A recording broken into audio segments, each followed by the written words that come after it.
Hello students, मैं प्रवीण विजय और मैं आप सभी का स्वागत करता हूं फिजिक्स क्लास में। जैसा कि हम लोग जानते हैं कि कुछ टाइम में जेईई और नीट का एग्ज़ाम होने वाला है, तो उन्हीं एग्ज़ाम्स को ध्यान में रखते हुए मैं कुछ ऐसे टॉपिक्स लेने जा रहा हूं जिनमें स्टूडेंट्स को जनरली प्रॉब्लम्स आती हैं, लेकिन उनसे क्वेश्चंस आने के चांस भी होते हैं। तो मेरी ये कोशिश रहेगी कि आने वाले टाइम में मैं उन टॉपिक्स को क्वेश्चंस के थ्रू आपको समझाने की कोशिश करूं। ठीक, तो आप बस जो मैं आपको बताता हूँ वैसे प्रैक्टिस करते जाइए। ठीक है, तो चलिए आइए शुरू करते हैं। और इसी क्रम में सबसे पहले टॉपिक जो मैं लेने जा रहा हूँ वो है रेनमैन प्रॉब्लम्स। ठीक है, जो कि एक रिलेटिव मोशन का टॉपिक है। देखिए, रेनमैन प्रॉब्लम्स अगर आपको करनी है तो इसके लिए आपको जो सबसे इसके बेसिक्स आपको पता होने चाहिए। ठीक है, तो इसका बेसिक है केवल वेक्टर। ठीक है, अगर आपको वेक्टर्स अच्छे से आता है और वेक्टर में भी अगर आपको वेक्टर एडिशन और वेक्टर सब्ट्रैक्शन अगर अच्छे से आता है तो यकीन मानिए आपको रेनमैन प्रॉब्लम्स में कहीं कोई दिक्कत नहीं आएगी। ठीक है, तो सबसे पहले मैं आपको थोड़ा सा वेक्टर एडिशन और सब्ट्रैक्शन के बारे में बता देता हूँ, जस्ट थोड़ा सा क्विक रिवीजन, और उसके बाद फिर मैं रेनमैन प्रॉब्लम स्टार्ट करता हूँ। ठीक है, देखिए, वेक्टर एडिशन एंड सब्ट्रैक्शन।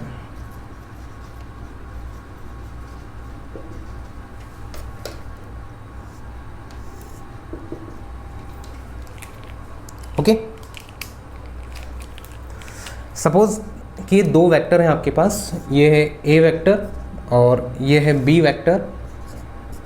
ठीक, और अगर आप इन दोनों वेक्टर को ऐड करना चाहते हैं तो हमने पैरेललोग्राम लॉ पढ़ा हुआ है, उसमें हमें पता है कि इन दोनों वेक्टर का जो रिजल्टेंट होगा वो इस पैरेललोग्राम की डायगोनल से पास होता है, इनके कॉमन डायगोनल से। इस वेक्टर को मैं लिख देता हूँ आर वेक्टर।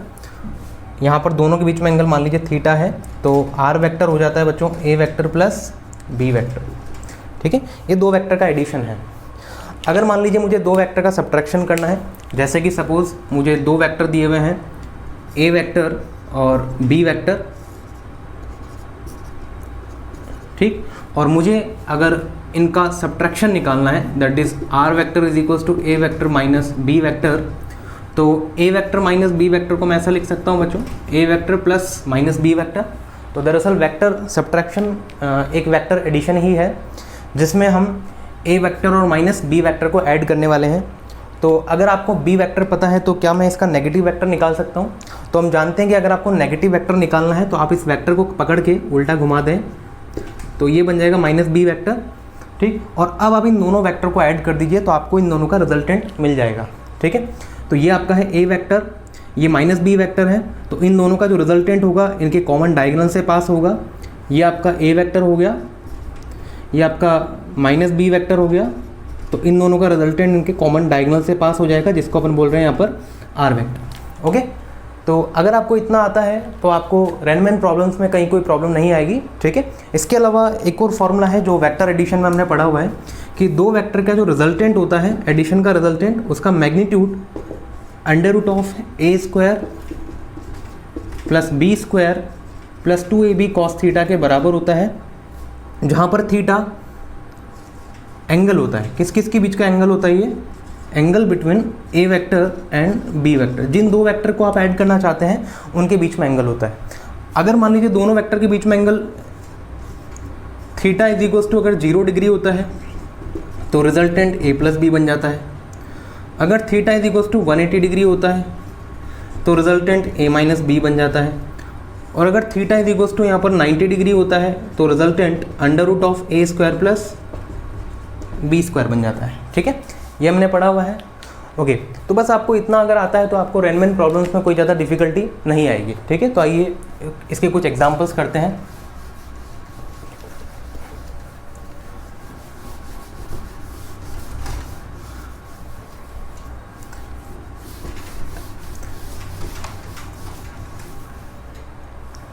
ओके, अब देखिए, रेनमैन प्रॉब्लम्स के क्वेश्चन को स्टार्ट करवाने से पहले मैं आपको कुछ नोटेशंस बता दूं।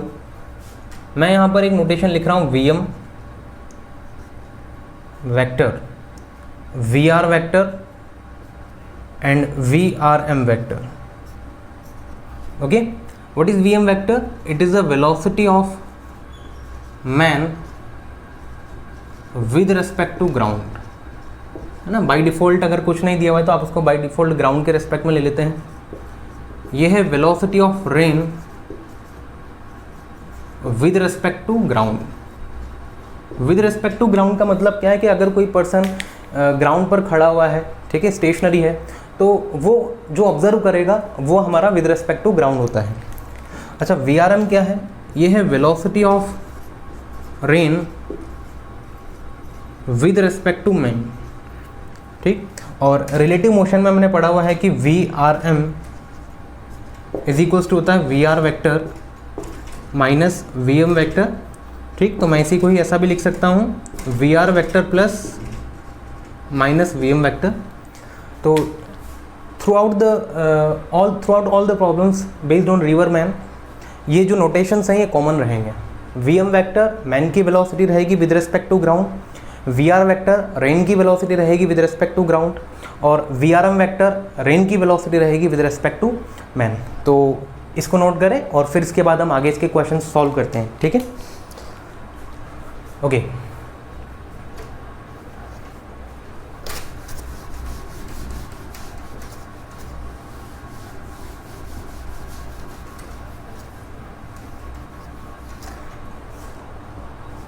चलिए एक क्वेश्चन करते हैं बहुत अच्छा सा।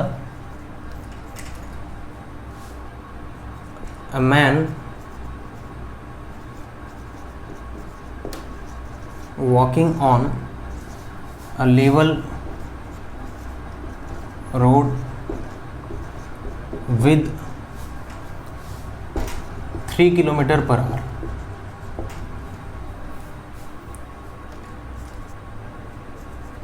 and the rain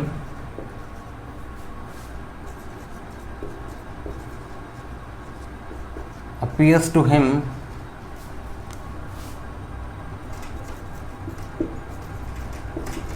vertically downward with 4 km/h. Okay, then find velocity of rain. ठीक है, तो क्वेश्चन एक बार आप ध्यान से पढ़ लें। क्या बोल रहा है आपसे कि एक पर्सन है और ये पर्सन एक लेवल रोड पर चल रहा है कितने से 3 km/h से। तो आप सबसे पहले इनको आइडेंटिफाई कर लें कि आपको क्या क्या पैरामीटर गिवन है, ठीक। तो हमें एक तो मैन का वेलोसिटी दिया हुआ है कितना, 3 km/h। ओके, इसके बाद हमें दिया हुआ है कि इस पर्सन को, किस पर्सन को, जो चल रहा है, ठीक है। ये स्टेशनरी पर्सन को अपीयर नहीं हो रहा है, ये चलते हुए पर्सन को अपीयर हो रहा है। देखो लिखा हुआ है rain appears to him. Him मतलब कौन? ये वाला पर्सन जो कि चल रहा है, ठीक है। तो इस पर्सन को ये रेन अपीयर हो रही है वर्टिकली डाउनवर्ड, कितने से गिरती हुई, 4 km/h से। तो ये 4 km/h क्या है, VR वेक्टर या फिर VRM वेक्टर? ये VM वेक्टर आपको दिया हुआ है, ये VR वेक्टर नहीं है, ये रेन की वेलोसिटी है उस पर्सन के रेस्पेक्ट में जो कि चल रहा है, इसलिए ये आपको दिया हुआ है VRM। तो VRM आपको दिया हुआ है 4 km/h और ये बोला हुआ है कि वर्टिकली डाउनवर्ड है। तो आपको बताना है कि वेलोसिटी ऑफ रेन क्या होगी। देखो यहाँ पर कुछ भी मेंशन नहीं किया हुआ है, तो बाय डिफ़ॉल्ट आप ग्राउंड के रेस्पेक्ट में निकालेंगे। इसका मतलब आपको यहाँ पर VR की वैल्यू पूछी जा रही है, ठीक है। तो देखिए इसको मैं कैलकुलेशन नहीं करवाऊँगा, बिल्कुल सिंपल। आप जो वेक्टर अगर आपको अच्छे से आता है तो सिंपल आप डायग्राम बना करके इसको सॉल्व कर सकते हैं। देखिए कैसे, सपोज कीजिए कि जो पर्सन है वो इस तरफ जा रहा है, ठीक है। कितने से चल रहा है ये पर्सन? ये पर्सन चल रहा है हमारा 3 km/h से। तो ये आपको VM की वैल्यू दी हुई है बच्चों 3, ठीक है। और रेन उसको कहाँ गिरते हुए अपीयर हो रही है, वर्टिकली डाउनवर्ड। तो वर्टिकली डाउनवर्ड क्या दिया हुआ है आपको, VRM। और ये किस तरफ है, वर्टिकली डाउनवर्ड। तो मैन इधर चल रहा है हॉरिजॉन्टल के अलोंग और ये रेन इधर गिर रही है, इसको मैं बोल रहा हूँ VRM, जिसकी वैल्यू आपको दी हुई है 4 km/h, ठीक। अब आपको क्या निकालना है, VR निकालना है। अब आ जाइए आप वेक्टर पर। देखिए मैं जानता हूँ कि जो VRM वेक्टर होता है वो होता है VR vector and minus VM vector, यही होता है।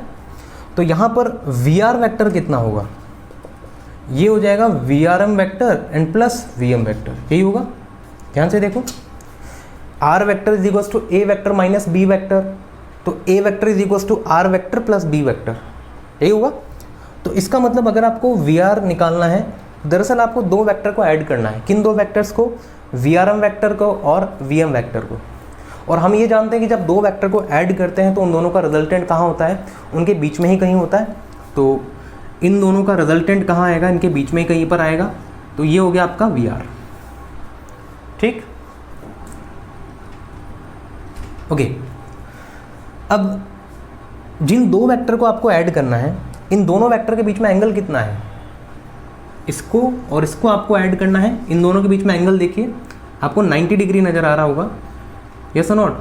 और जब दो वेक्टर के बीच में एंगल 90 डिग्री होता है तो उसका resultant r is equals to कितना होता है? Under root of a square plus b square, यही होता है। इसका मतलब हमारा जो वी आर होगा वो वी आर कितना हो जाएगा? Under root of V R M square plus V M square. अब यहाँ पर आपको वी आर एम स्क्वायर कितना है बच्चों? ये हो जाएगा 4 का स्क्वायर प्लस 3 का स्क्वायर और इसका रूट। तो यहाँ से आपको वी आर की वैल्यू मिल जाएगी कितनी? 5 किलोमीटर पर आवर। ये बच्चों आपके पास वी आर की वैल्यू आ गई। तो देखिए यहाँ पर कोई ज़्यादा कैलकुलेशन नहीं करनी पड़ेगी आपको, ये तो जस्ट मैं आपको एक्सप्लेन कर रहा हूँ, इसलिए मुझे ये सब कुछ लिखना पड़ा। अगर मैं खुद इसको करता अपने लिए तो मुझे कैलकुलेशन की ज़रूरत नहीं पड़ती, मैं डायग्राम को देख करके सारी चीज़ें सॉल्व कर लेता। ठीक है। अब अगर मान लीजिए आपसे हो सकता है कि ये एंगल पूछ ले कि बताइए ये जो वी आर है ये एक्चुअल में वर्टिकल के साथ कितना एंगल बना रहा है। ठीक है, तो क्या हम इसको निकाल सकते हैं? बिल्कुल। सपोज़ कीजिए कि ये वाला एंगल अल्फ़ा है। मैं ये भी जानता हूँ कि वी आर यहाँ पर रिजल्टेंट है किस किस का? वी एम और वी आर एम का, है ना। और हम ये भी जानते हैं कि अगर ये वी आर इन दोनों का रिजल्टेंट है तो ट्राइंगल लॉ के अकॉर्डिंग इसको और इसको जब अपन सक्सेसिव ऑर्डर में लें तो एक ट्राइंगल कंप्लीट होना चाहिए। तो अगर ये वी आर एम है और ये अगर वी एम है तो ये हमारा वी आर हो जाएगा, है ना। तो यहाँ पर अगर अपन tan अल्फ़ा लगा दें इस ट्राइंगल में तो tan alpha is equals to कितना हो जाएगा? तो tan अल्फ़ा हो जाएगा यहाँ पर V M divided by V R M. अब यहाँ पर वी एम कितना है? वी एम है 3 और वी आर एम है 4। तो tan alpha is equals to 3/4। इसका मतलब alpha is equals to 37 degree. ये आपका आंसर होगा। ठीक, तो आई होप कि आपको समझ में आया होगा। फिर भी इसको ध्यान से देखिए और अगर कहीं डाउट है तो कमेंट बॉक्स में ज़रूर उसको पूछिए। ठीक, अच्छा, इसको पॉज करके फटाफट नोट करिए और इसके बाद मैं आपसे कुछ क्वेश्चन पूछना चाहता हूँ इसी के अंदर ही। ठीक है, ओके, नोटेड। चलो देखो ये वी एम किसका स्पीड है? पर्सन का। ठीक है, और ये वी आर एम किसका स्पीड है? रैन का। किसके रिस्पेक्ट में? इस पर्सन के रिस्पेक्ट में। और ये वी आर किसका स्पीड है? रैन का, जो ऊपर से गिर रही है ना। इसमें पर्सन का कोई रोल नहीं है इसको गिराने में, ये तो पर्सन के मोशन से इंडिपेंडेंट है। ठीक है, अब आप सपोज करिए कि अगर मैं वी एम को चेंज कर दूँ, सपोज कीजिए कि हमने वी एम को बढ़ा दिया। अगर मैं यहाँ पर वी एम को बढ़ा देता हूँ तो क्या आप मुझे बता सकते हैं कि वी आर एम पर क्या फ़र्क पड़ेगा और वी आर पर क्या फ़र्क पड़ेगा? मतलब ये वी आर का कुछ वैल्यू चेंज होगा या इतना ही रहेगा? ठीक, या फिर इसका डायरेक्शन, मतलब ये अल्फ़ा चेंज होगा क्या वर्टिकल के साथ जो ये बना रहा है, या फिर क्या ये वी आर एम चेंज हो जाएगा, इसकी वैल्यू चेंज हो जाएगी? क्या वी आर एम शिफ्ट हो जाएगा, इधर शिफ्ट होगा, इधर शिफ्ट होगा, किधर शिफ्ट होगा? ठीक है, ये मैं आपसे जानना चाहता हूँ। तो एक बार सोचिए पॉज करके, ठीक है, फिर इसके बारे में डिस्कस करते हैं। ओके, चलिए देखिए जैसा कि मैं आपको थोड़ी देर पहले बता चुका हूँ कि ये जो वी आर है ये रैन का स्पीड है और इस स्पीड का मैन की स्पीड से कोई लेना देना नहीं है। मैन अगर चल रहा है या रुका हुआ है उससे वी आर पर कोई फ़र्क नहीं पड़ेगा। वी आर मतलब रैन का स्पीड जो ऊपर से गिर रही है, मैन थोड़े ना गिरा रहा है इसको। ठीक है, तो अगर मैं वी एम को चेंज करता हूँ तो बच्चों वी आर पर कोई फ़र्क नहीं पड़ेगा, याद रखिए। ठीक है, V R is independent of V M. But क्या वी आर एम इंडिपेंडेंट है? नहीं, ये डिपेंड करेगा, है ना। तो यहाँ पर अब जो अगर आप वी एम को चेंज करते हैं तो यहाँ पर वी आर एम चेंज होगा, क्योंकि वी एम को अपन चेंज कर रहे हैं लेकिन इसको अपन फिक्स रख रहे हैं, ये तो फिक्स है, तो डेफिनेटली ये वाला भी चेंज हो जाएगा। ठीक, इसलिए अगर आपने वी एम को चेंज किया तो वी आर एम चेंज होगा, बढ़ेगा या कम होगा, तो ये आप यहाँ से निकाल सकते हैं। ठीक है, अच्छा किधर शिफ्ट होगा क्या आप ये मुझे बता सकते हैं? सोचिए इसके बारे में। अगर मैंने Vm को बढ़ाया तो Vrm किधर शिफ्ट होगा? क्या ये इधर शिफ्ट होगा? क्या ये इधर शिफ्ट हो जाएगा? किधर शिफ्ट हो जाएगा? ठीक है, तो चलिए उसको भी समझने की कोशिश करते हैं। ओके, इसको मैं रब कर देता हूँ पहले।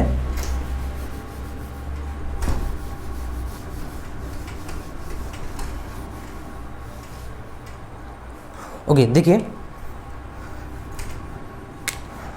Vrm रिजल्टेंट है, किस किस का रिजल्टेंट? Vr वेक्टर और माइनस Vm वेक्टर है ना। तो क्या मैं इसी को ऐसा लिख सकता हूँ, Vr vector and plus minus Vm vector. इसका मतलब अगर मुझे Vrm वेक्टर निकालना है तो ये Vrm वेक्टर रिजल्टेंट वेक्टर है किस किस का? दो वेक्टर के एडिशन का। और वो दो वेक्टर कौन कौन है? Vr वेक्टर और माइनस Vm वेक्टर। अब आप चले जाइए, जो हमने थोड़ी देर पहले वेक्टर का सब्ट्रैक्शन देखा था उस पर, ठीक है। तो हमें यहाँ पर Vr वेक्टर पता है, ये रहा। हमें यहाँ पर Vm वेक्टर पता है, ये रहा।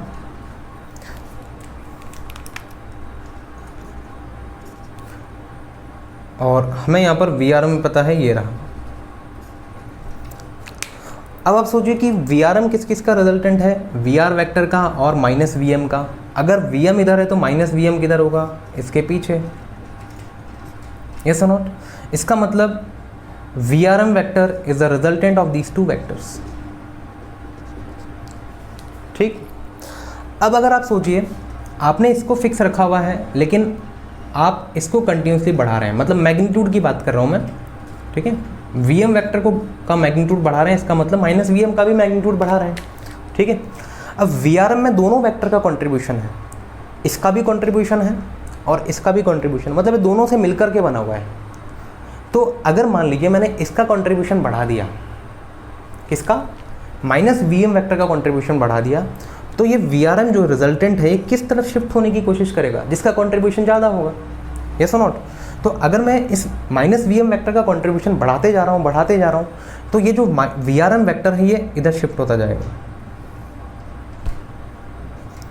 तो जो नया रन का वेलोसिटी आएगा with respect to man, if I increase Vm, तो Vrm इधर शिफ्ट हो जाएगा वर्टिकल के साथ। अच्छा, कम करूँगा तो क्या होगा? सोचिए, बिल्कुल इसी मेथड से आप सोचेंगे तो आपको पता चलेगा कि अगर मैं Vm को कम करता हूँ, Vm को कम करने का मतलब Vm के मैग्नीट्यूड को कम करना, तो अगर मैंने Vm के मैग्नीट्यूड को कम किया तो डेफिनेटली माइनस Vm का मैग्नीट्यूड भी कम हो रहा होगा। मैग्नीट्यूड मतलब without considering the sign, only numerical value. तो अगर आपने Vm के मैग्नीट्यूड को कम किया तो माइनस Vm का मैग्नीट्यूड भी कम होगा। Vr तो वही का वही है। तो अगर मैं मान लीजिए इसको फिक्स रखते हुए इसको कम करता हूँ तो ये रिजल्टेंट अब इस माइनस Vm से और दूर जाता जाएगा, इसका मतलब अब ये रिजल्टेंट इधर हो जाएगा। अब अगर मान लीजिए Vm को मैं बिल्कुल जीरो कर दूं तो क्या होगा? सोचिए, Vm को जीरो करने का मतलब क्या हुआ बच्चों? कि हम जो जिस पर्सन की बात करें वो पर्सन रेस्ट पर आ गया, और अगर कोई पर्सन रेस्ट पर है तो उसको जो रेन का वेलोसिटी अपीयर होगा वो Vrm नहीं होगा, बल्कि वो क्या होगा? Vr होगा। इसलिए जब ये बिल्कुल जीरो हो जाएगा तो Vrm कहाँ शिफ्ट हो जाएगा? बिल्कुल यहाँ पर शिफ्ट हो जाएगा, क्योंकि इसका कंट्रीब्यूशन कंटिन्यूसली घटते जा रहा होगा। तो अगर इसका कंट्रीब्यूशन अपन कंटिन्यूसली घटाते जाएं तो Vrm इधर शिफ्ट होता जाएगा, और जब Vm बिल्कुल जीरो हो जाएगा तो ये यहाँ पर पहुँच जाएगा। आई होप कि ये थोड़ा आपको क्लियर हुआ होगा, ठीक है। इसको नोट करें, फिर इसके बाद मैं आपको नेक्स्ट एक और क्वेश्चन कराता हूँ जिससे थोड़ा और क्लियरिटी आएगी, ठीक है। ओके, नेक्स्ट क्वेश्चन देखिए।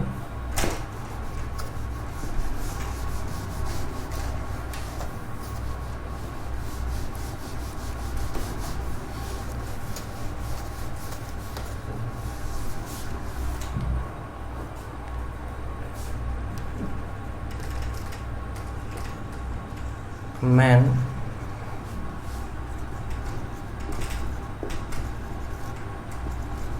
walking at 3 km/h on a level road.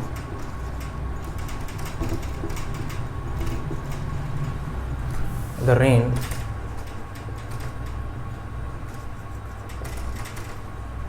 appears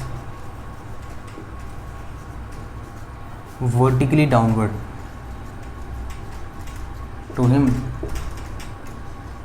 ये क्या दिया हुआ है सोचिए, जब तक मैं पूरा क्वेश्चन कंप्लीट करता हूँ यहाँ तक पढ़ करके सोचिए आपको क्या क्या डेटा दिया हुआ है। If the man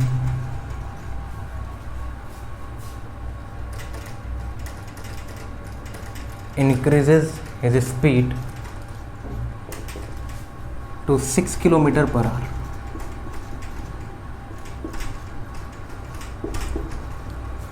now the rain appears at 45 degree. Rain appears to him at 45 degree with the vertical. Find velocity of rain. Question को पहले पढ़िए और देखिए आपको क्या गिवन है, ठीक है, और आपसे क्या पूछा जा रहा है। तो आइए शुरू करते हैं इसको। देखिए आपको इसमें क्या बोला हुआ है कि एक पर्सन है, ये पर्सन 3 किलोमीटर पर आवर से चल रहा है।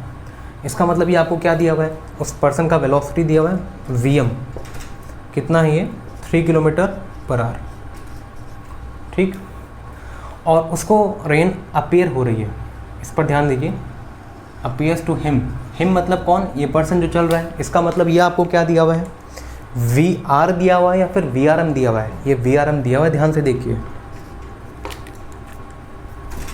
वी आर एम हमें यहाँ पर दिया हुआ है वर्टिकली डाउनवर्ड, इस तरीके से वर्टिकली डाउनवर्ड। मैं लिख देता हूँ यहाँ पर वर्टिकली डाउनवर्ड, ओके। अब अगर उस पर्सन ने अपनी स्पीड को इंक्रीज कर लिया 6 किलोमीटर पर आवर, उसने अपनी स्पीड कर ली, तो अब जो रेन है उसको वर्टिकल के साथ 45 डिग्री पर गिरती हुई दिखाई दे रही है। तो आपसे पूछ रहा है कि रेन की वेलोसिटी क्या होगी, मतलब आपसे क्या पूछा जा रहा है, वी आर की वैल्यू बताइए क्या होगी। तो सबसे पहले तो मैं आपसे ये जानना चाहता हूँ कि अगर इस पूरे प्रोसेस में कौन चेंज हो रहा है, वी एम चेंज हो रहा है, तो क्या उससे वी आर चेंज होगा? नहीं, वो तो दोनों केस में सेम रहेगा, क्योंकि रेन की वेलोसिटी मेन की वेलोसिटी के ऊपर थोड़े ना डिपेंडेंट है। लेकिन क्या वी आर एम चेंज होगा? हाँ बिल्कुल चेंज होगा। देखो चेंज हो भी रहा है, क्वेश्चन में लिखा हुआ है कि जब पर्सन 3 किलोमीटर पर आवर से चल रहा है तो रेन उसको वर्टिकली डाउनवर्ड गिरती हुई दिखाई दे रही है। लेकिन अगर पर्सन अपनी स्पीड को 6 किलोमीटर पर आवर कर लेता है तो उसको जो रेन है वो वर्टिकल के साथ 45 डिग्री पर गिरती हुई दिखाई दे रही है, ठीक है। तो चलिए इसका डायग्राम बनाते हैं। ये आपको दिया हुआ है बच्चों वी एम, ठीक, और ये आपको पहले वाले केस में दिया हुआ है वी आर एम, ठीक है। तो यहाँ पर वी आर एम आपको दिया हुआ है, वी एम इधर दिया हुआ है, तो क्या मैं बता सकता हूँ वी आर किधर होगा? अभी थोड़ी देर पहले हमने किया हुआ है ना। V R M vector is equals to होता है V R vector minus V M vector.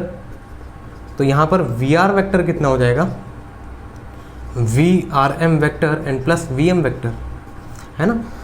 इसका मतलब वी आर वैक्टर इन दोनों का रिजल्टेंट है, तो दो वेक्टर के एडिशन का रिजल्टेंट उन दोनों के ही बीच में कहीं आएगा, तो इनका रिजल्टेंट यहाँ पर आ रहा होगा, तो ये हो जाएगा आपका वी आर, ठीक है। अच्छा, इसका मैग्नीट्यूड आपको कितना दिया हुआ है, 3 किलोमीटर पर आवर दिया हुआ है। इसका मैग्नीट्यूड के बारे में मैं कुछ नहीं कहा हुआ है, ठीक है। अच्छा, अब आपसे ऐसा कहा जा रहा है कि अगर हम वी एम को बढ़ा दें, है ना, नेक्स्ट वाले केस में जो स्पीड है वो कितना है, 6 किलोमीटर पर आवर है। तो सपोज़ कीजिए कि मैं यहाँ पर इसकी स्पीड को अभी बढ़ा देता हूँ, इसको मैं बोलता हूँ वी एम डैश, और इस वी एम डैश का वैल्यू कितना है, 6 है। अब आप सोचिए, जो मैंने अभी आपको थोड़ी देर पहले बताया कि अगर इस वी एम को मैं बढ़ाता हूँ, ठीक है, तो वी आर पर कोई फ़र्क पड़ेगा? नहीं पड़ेगा। क्या वी आर एम पर पड़ेगा? बिल्कुल पड़ जाएगा, यस और नॉट। तो यही आपको क्वेश्चन में भी बोला हुआ है कि अब जो रेन है उसका वो कितने पर गिरती हुई दिखाई दे रही है, वर्टिकल के साथ 45 डिग्री पर गिरती हुई दिखाई दे रही है, ठीक है। तो देखिए, पहले आपका ये वी एम है, ये वी आर एम है और ये वी आर है।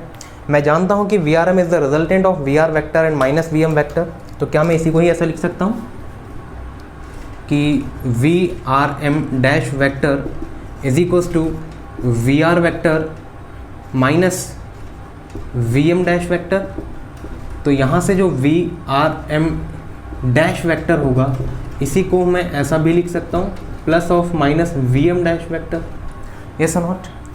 वी एम डैश वेक्टर इधर है, वी आर वेक्टर आपका इधर होगा, जो कि इस वाले केस में भी है।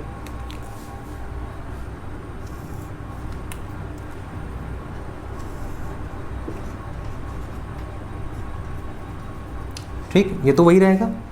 अगर यहाँ से थीटा एंगल बना रहा है वर्टिकल के साथ में, तो यहाँ पर भी कितना एंगल बनाएगा, थीटा ही बनाएगा। ठीक है, अब वी एम डैश अगर इधर है तो बच्चों माइनस वी एम डैश किधर होगा, बिल्कुल इसके अपोजिट, तो ये हो जाएगा आपका माइनस वी एम डैश।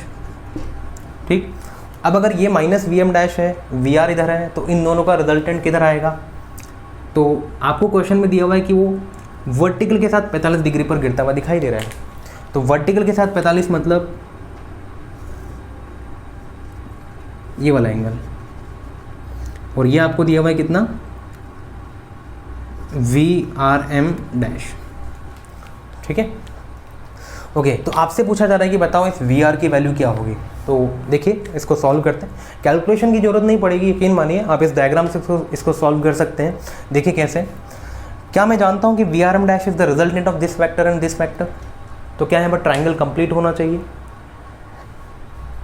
इसका मतलब अगर ये आर वेक्टर है, ये ए वेक्टर है और ये माइनस बी वेक्टर है, तो ए वेक्टर और माइनस बी वेक्टर दोनों मिलकर के एक ऐसा ट्राइंगल बना लेना चाहिए,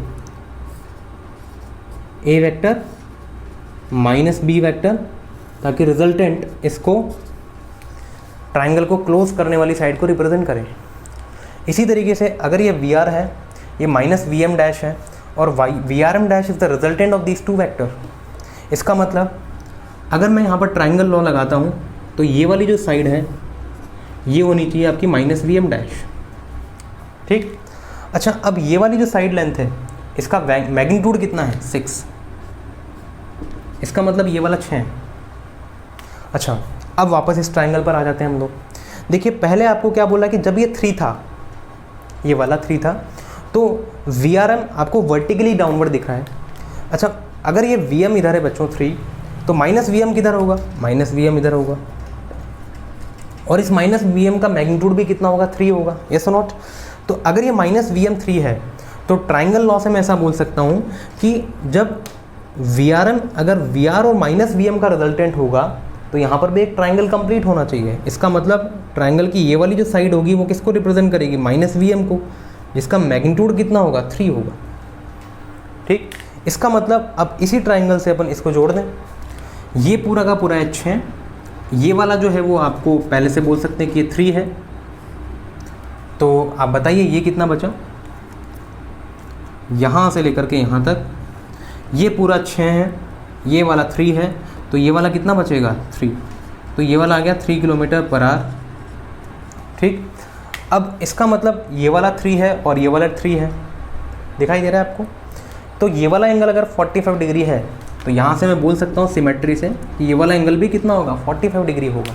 और अगर ये वाला एंगल 45 डिग्री होगा तो मैं यहाँ पर tan थीटा यूज़ कर सकता हूँ। तो इस ट्राइंगल में tan थीटा से क्या बोल सकता हूँ मैं, tan थीटा यहाँ लिख देता हूँ मैं, tan थीटा मतलब tan 45 degree is equals to base upon perpendicular. Base यहाँ पर कितना है, 3 है, और परपेंडिकुलर दैट इज़ ये वाला, तो इसकी हमें शायद ज़रूरत नहीं है, हमें केवल वी आर निकालना है। तो यहाँ पर tan की जगह आप साइन यूज़ करते हैं, ज़्यादा बेटर होगा। तो sine 45 degree is equals to perpendicular मतलब कि 3 upon hypotenuse that is V R. Sine 45 1/√2 होता है, तो यहाँ से वी आर की वैल्यू आ जाएगी बच्चों 3√2 किलोमीटर पर आवर। ये आपका आंसर होगा। ओके, तो देखिए कैलकुलेशन की आपको ज़रूरत नहीं पड़ेगी ज़्यादा, यकीन मानिए। अगर आपको वेक्टर का एडिशन और सब्ट्रैक्शन आता है तो रेनमैन प्रॉब्लम्स में आपको कहीं कोई ज़्यादा प्रॉब्लम नहीं आने वाली है। ठीक है, तो अब आप एक काम करें, इन कॉन्सेप्ट को करने के बाद आप जो HCV में कुछ क्वेश्चंस दिए हुए हैं रेनमैन प्रॉब्लम्स के ऊपर बेस्ड, आप उनको सॉल्व कर लीजिए, तो इतना आपके लिए सफिशेंट होगा। ठीक है, फिर भी अगर कोई प्रॉब्लम आती है, कोई डाउट है, तो आप कमेंट बॉक्स में ज़रूर बताइए। ओके, तो मिलते हैं नेक्स्ट लेक्चर में जल्दी। Thank you very much.